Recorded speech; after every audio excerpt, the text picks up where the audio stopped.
Hello, my name is Lesley Atherton, and this is my story, The Passage. It had been a night of erratic sleep punctuated with intense dreams, and they weren't of the erotic kind. The main dream I remembered, my usual about baby clothes and caves, seemed to be a message from my maternal body clock once again informing me that it was ticking, whether I chose to hear it or not. I jotted down my dream on the pad next to my bed and in the morning decided to look it up online. The result wasn't what I expected. The website informed me that dreams in which baby clothes feature indicate that the dreamer has outgrown previous habits and thought patterns. That had some resonance for me, but realistically, such an interpretation would have resonance for pretty much anybody. Who hasn't outgrown previous habits? My next, pre-waking dream hadn't required noting down, as it had woken me in shock, with memories of it indelibly stamped upon my waking consciousness. I had dreamt of caves. Researching this dream's meaning, I discovered the cave symbolised the womb, refuge, protection and concealment, with a dark cave apparently relating to the exploration of the subconscious mind and with subsequent self-discovery. I know this all sounds like a load of rubbish to most of you, but my family aren't ordinary. Dream analysis and tarot readings are very much within our career profiles, if you like. We've all got something special, second sight or precognition. All of this left me with fears that my combined dreams might foretell an unwanted pregnancy. There was no way I was getting back to sleep, so there was only one solution: tea and toast. The daytime, when it finally dawned, brought a clear and bright autumn morning, and I was grateful for it. Living on the town's outskirts and being thankfully child-free and car-free, I always travel by train to work, so enjoy my bright sunny commutes. Unfortunately, the commute tends to be the highlight of my day. It isn't that I hate my job, and it isn't that I'm not grateful for it. I also work hard. I do the job to the best of my ability and earn a reasonable wage for doing that. But it isn't really right for me. I don't do much about finding ways out of the work maze, as I'm irrevocably stuck in these furrows of habit. As the dream analysis stated so clearly, I have outgrown previous habits and patterns.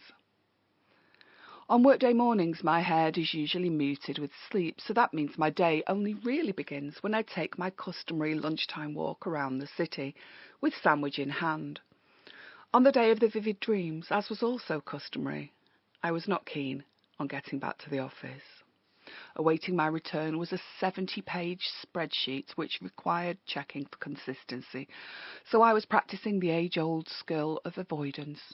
I completed my sandwich and decided to elongate my usual walk back to the office. I did this at least once a week, and my longer route never varied.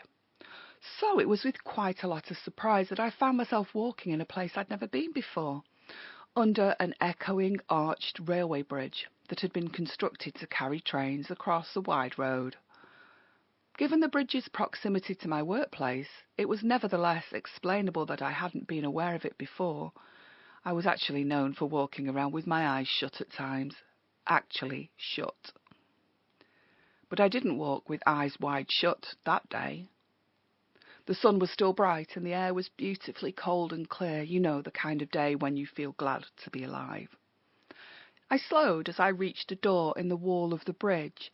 It was heavy and metallic, and the dimpled surface was painted a shabby and anonymous industrial grey. I thought to myself that it was probably a door for the bridge's maintenance people. I was intrigued, though, when I noticed it was ajar and that I was able to push it open quite readily. It creaked a little, and as it opened up, it revealed nothing more fascinating than a long covered ginnel passageway. But though this ginnel was dark, it seemed to exude some form of light or glowing. I presumed this to be chinks of light from exposed openings. This was when the day became a little odd. Instead of passing by the doorway and finding my bearings on the other side of the bridge, or even turning backwards and retracing my steps, I entered the passageway and began to walk, just a little, all spreadsheet analysis-related thoughts forgotten. I can't say what compelled me. It was certainly out of character for me to take an adventure break on my lunch hour, but it was almost as if I was being drawn by magnetism or hypnosis. I was powerless to resist, yet no part of me was even considering rebellion. The floor sloped downwards slightly, though fortunately its cobbled surface prevented the dark greenness of it from becoming too slippery. But still I stumbled a little. My hand steadied itself against the lower walls, and as I let go, I realised it now smelled like a urinal. People must have nipped into the passageway to relieve themselves. But how could that happen? Surely leaving the door open today was simply an oversight. And I only turned then because I had lost direction from slipping and falling, then glanced back and realised in horror that the metal door, my escape route back to the mundanity of the everyday world, had disappeared. If I'd had any sense, I would likely have run back to where the door had been, had rediscovered it, and left this dark and unpleasantly aromatic place. But I didn't. Ahead of me was a straight passageway, lit in places, and that was the route I selected. Moving forwards took me further down the slope and many steps further from the road and my office, but still I made the decision to progress, and to this day I can't explain why. Sounds that would usually have scared me, echoes, dripping water and far distant male voices, drifted in and out of my consciousness, but I kept walking, compelled, along the narrow covered passage with its cobbled floor and arched red brick walls. After a couple more footsteps, the light levels began to increase. I could see that the light source was a window to my left and wondered if this was a way back to the outside. But the window was no window. It was a massive glass-fronted case that had been built into the wall, as might be commonplace within an aquarium, but there were no sea life exhibits inside. The case's resident was a giant dog. Just its sheer size was enough to make the poor dog appear scary, though it did not growl or bark. The poor mutt was chained up in a luminous display tank surrounded by darkness. What an unnatural life for such a creature to never see daylight. I'm glad I didn't take the dog's existence as a sign of what was to come. Despite my own fear, I talked to the dog, telling it I would soon be its rescuer, and though the sad face stared at me, compelling me to help straight away, I knew there was nothing I could do. I had no tools with which to crack open the case. I walked further, disheartened a little by the now decreasing light and slightly concerned by the clear downward slope, yet compelled to continue simply out of curiosity. The darkness wasn't enough to turn me back, because it was at that point I remembered that my fully charged phone had its own torch. I sighed in relief. The torchlight didn't grant me any different perspectives, but it was some help illumination-wise. Of course, there was no mobile network signal. After a few minutes, the passageway began to slope more steeply, and I noticed there was another light ahead of me. Dreading another dog in a tank, I almost couldn't look, but this time there came additional sounds too, in addition to the drip, drip, drip of the damp bricks. For the first time, I seriously considered giving up and turning back. Still, I walked, though apprehensive and becoming more and more distracted by the indescribable noises. Then, almost without warning, the light came upon me fully, and I found myself walking in brightness for a few seconds before the passageway opened into a massive space. I can only describe it as an old-style underground chamber with immaculate parquet flooring, chandeliers and a service lift in a corner. The decor was all in the colours of my local pub, emerald green, dark red, gold and black. It was as shabby as the Red Lion too. Having reached such a bright space, I turned off my phone torch. There was something about this place. Despite its size, it was cosy and welcoming, and the sounds became clearer as I made my way in. They were human noises, though I saw no human forms. I walked over to a bizarrely placed window and saw something equally bizarre. A 1970s-style community centre room, bland and painted in pale shades. The wall nearest to me, a plain magnolia backdrop, was adorned with posters advertising community groups and health checks, a befriending scheme for the lonely elderly, and a toddler group. I was underground, yet I also wasn't. How could a community centre be transposed into this underground mass of tunnels and passageways? Why would it be? And what form of organisation would consist of an old-fashioned chamber community centre of such downtrodden blandness? I looked at one of the less detailed posters which advertised classes in adult literacy due to start on a Monday morning, but the date of the first class was more than 20 years ago. Even the most disorganised community centre must surely have had the opportunity to take down a 20-year-old poster. I saw that there was a heavy oak pub-style door between the two rooms and realised the sound I heard was coming from behind it. A tattered and browning poster was attached to the door by rusted drawing pins, only 2 of the original 4 now in place.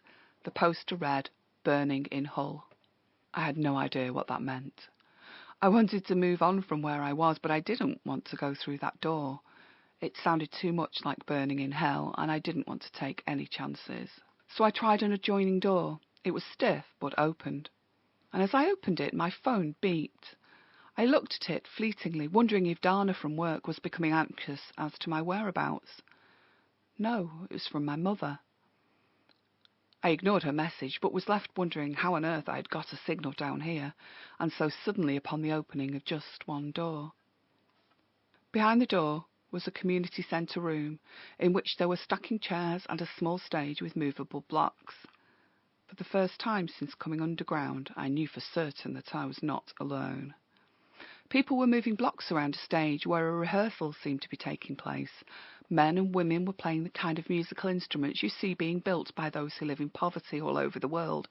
Cigar box guitars and wind instruments made from waste tubing, all cobbled together with black gaffer tape. You didn't need to be a musician to understand that those 10 people were having an underground band practice, and that one was even acting as a conductor. They were a pretty diverse group, but there were some things they all had in common. All were shabby and pale. That was my introduction to the place I soon learned to call the Passage. The passengers were there for the same reason I was, mainly a mixture of curiosity and frustration at their previous lives. Over the following days I learned that we'd all been enticed in through the special magic of a partly open door under the arches. Each of us was selected. The Passage chose us. We didn't choose the Passage. Instead of being scary underground spaces full of unhealthy souls, as I had first supposed, this was actually self-funding, self-sufficient, and a healthy place to be. The people had grown pale simply as a result of the lack of sunlight. All had plenty to eat, plenty of entertainment, and were protected from what their leader, our leader, knew would come to pass above. It only took a couple of days for me to adjust myself to being here, and I realised very quickly that the Passage could provide everything a human could possibly need, especially a sense of community and purpose. It took only a short while before I realised it was somewhere that I never wanted to leave. I fired off a final text to my mum and destroyed my phone. The only things I ever missed were those clear, bright, sunny autumn days.